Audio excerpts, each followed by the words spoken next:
This billionaire Edward is terminally ill and shaves his hair in preparation for surgery.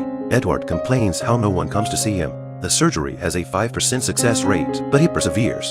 However, even though the operation was successful, he was still angry that there was a car mechanic living in the ward. What the hell is that? Who the hell are you?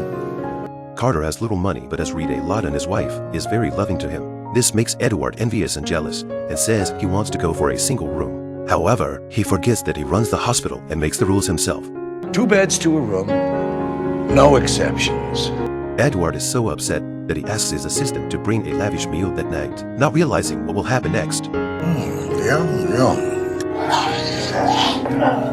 Over time, Edward realizes that this Carter is actually quite nice.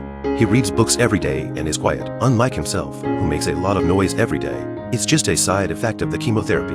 Tonight, the black man is in pain until he sweats. Tomorrow, the rich man is in pain until he gnashes his teeth. They started talking, playing cards and shopping together. They talked about everything, their families, their careers and their dreams. However, one night the doctor brings the bad news. Edward has only 6 months to live, while Carter has a year to live. The two men's faces are heavy with sadness. In the face of life and death, they begin to think about what's the point of making more money. The next morning, Edward finds a small ball of paper on the ground with Carter's bucket list written on it. Helping strangers out of kindness brings tears of laughter to his eyes, and seeing a true miracle amazes him. Edward picks up a pen and adds a few of his own bucket lists: to go skydiving, to drive a race car, to kiss the most beautiful girl in the world. With that, Edward proposes that the two men go now to fulfill their last wishes. Carter is a little scared, worrying about what will happen to his wife if he runs away. Edward says that while it's nice to have family around, there's nothing they can do. Instead of carrying on and waiting to die, they should go and fulfill the wishes. Even though his wife is strongly against it, Carter is determined to fulfill the wishes with Edward, and the first one is skydiving. Carter has only 6 months to live, but he comes to play skydiving. Even though he yells that he doesn't want to jump anymore, he is still pushed down. Edward, on the other hand, who has only a year to live, jumps without hesitation. The two stay parallel to each other, and Carter even breaks into a fit of rage. I hate your rotten gut! As a result, Carter is overly nervous and opens his parachute early. Edward, on the other hand, didn't open his parachute for a long time, causing the instructor to yell at him. Pull the damn cord! Luckily, both of them landed safely and their first wish was fulfilled. Then they changed into their driver's suits and went to the racetrack to have some fun. Carter laughed his ass off and had a hand in the bumper cars. Then the two got on a plane and started their trip around the world. They go to a beach town and eat caviar. They went to the African savannah to observe the great migration of animals. They also went to the Egyptian pyramids and the Taj Mahal in India. Gradually, the two began to understand each other. Edward has a daughter who has severed a relationship because she married an abusive man. Edward has a daughter who has been disowned because she is married to an abusive man. And Edward has had the abusive man beaten up and told to leave her daughter alone. But that led to him and his daughter not seeing each other for decades. After hearing this, Carter added an entry to his list to reconnect with his daughter. Edward was furious and got into a fight with Carter on the spot. As a result, the catheter in Carter's chest fell off and bled all over his clothes. Edward was very distressed and rushed him back to the hotel to take a shower.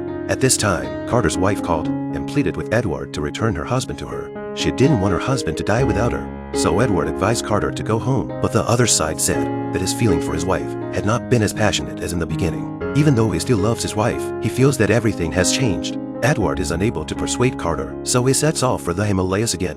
Carter's wish is to climb to the top and witness a miracle. But the bad news is that due to a blizzard, he will have to wait until next spring at the latest to reach the summit. Carter is saddened, but his last wish must be fulfilled. Their next stop is Hong Kong, and that night Carter is alone in a restaurant when he is approached by a beautiful woman. The beautiful woman looked at the old man in front of her.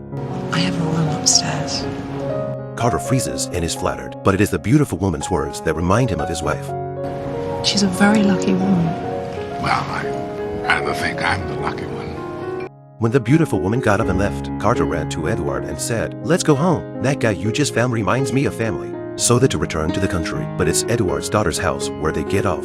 It turns out that Carter arranged it to try to get Edward and his daughter back together, but this makes Edward furious again. He dares not face his daughter as a dying man. He was so angry that he tore up their bucket list on the spot and then returned to his large, empty mansion in a rage. Carter returned to his wife and the family counts eat up for dinner. He looks on with a warm feeling in his heart. In contrast, Edward, despite the company of a beautiful woman, feels empty. He stands by the window and cries. In that evening, his wife wants to have a speedy and passionate affair with Carter. When she goes to dress up, Carter poses and waits. However, when she comes out, Carter has a seizure and falls to the floor. When Edward receives the news and rushes to the hospital, the doctor tells him that Carter's cancer has metastasized to his brain, and the success rate of the operation is very low.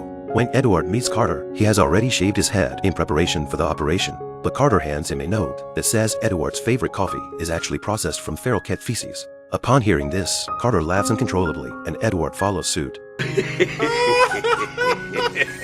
Carter then took out his list and crossed off that laugh until You Cry, Wish and whispered that Edward would have to fulfill the rest of his wishes. As expected, Carter did not survive the surgery and passed away, so Edward went to his daughter, whom he hadn't seen in years, in order to fulfill his list. When he saw his little granddaughter walk out, he kissed her handily. That kiss, which he wrote himself, "The most beautiful girl in the world," was completed. Later at Carter's funeral, Edward gives the eulogy. Then he crossed out Carter's last wish to help strangers with kindness. A few months later, Edward also passes away. His assistant traveled to the peaks of the Himalayas to place the ashes of the two men together. This was the last item to see a true miracle. The ancient Egyptians said that God asked questions about whether you will go to heaven after death. Have you ever been happy in your life? And have you brought joy to others in your life? In this regard, I believe that this pair of best friends who never knew each other will definitely meet each other in heaven.